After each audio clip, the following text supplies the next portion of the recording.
ভাৰতবৰ্ষৰ ভিতৰত অন্যতম বিখ্যাত চাহ উৎপাদনকাৰী ৰাজ্য হৈছে আমাৰ অসম। অসমৰ চাহ পৃথিৱী বিখ্যাত হিচাপে এক সুনাম আছে। বৰ্তমান আমাৰ অসমত 800খন চাহ বাগিচা আছে আৰু য'ত তথ্য অনুসৰি প্ৰায় 10 লাখ লোক শ্ৰমিক হিচাপে নিয়োগ হৈ আছে, যিয়ে আমাৰ অসমৰ এক বৃহৎ সংখ্যক লোকৰ কৰ্ম সংস্থাপনৰ ব্যৱস্থা কৰিছে। এতিয়া কথা হৈছে, আমি আচলতে এই বৃহৎ চাহ খেতিৰ বিষয়ে অথবা চাহ কোম্পানীৰ বিষয়ে জানোনে যে আমাৰ অসমত পোন প্ৰথমে কোনে আৰু কেতিয়া চাহ গছৰ আৱিষ্কাৰ কৰিলে? কেতিয়াৰ পৰা অসমত চাহ খেতি আৰম্ভ হ'ল? হয়, তাকেই জনাব বিচাৰিছো। অসমত পোন প্ৰথমে চাহ গছ আৱিষ্কাৰ কৰিছিল ইষ্ট ইণ্ডিয়া কোম্পানীৰ বিষয়া ৰবাৰ্ট ব্ৰুচ চাহাবে 1823 চনত।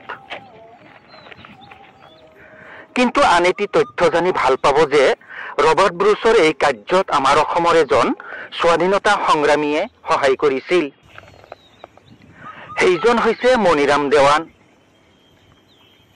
মণিৰাম দেৱানক অসমৰ প্ৰথম চাহ খেতিয়ক হিচাপে জনা যায়।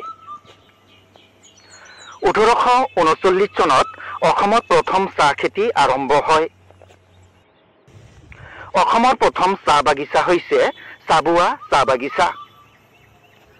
বৰ্তমান অসমত যি 800খন চাহ বাগিচা আছে, তাৰে সৰ্বাধিক ডিব্ৰুগড় জিলাত 177খন, তিনিচুকীয়াত 122খন, যোৰহাটত 88খন, শিৱসাগৰত 85খন, শোণিতপুৰত 59খন আৰু কেইবাখনো জিলাৰ লগতে আমাৰ কোকৰাঝাৰ জিলাত 3খন চাহ বাগিচা আছে।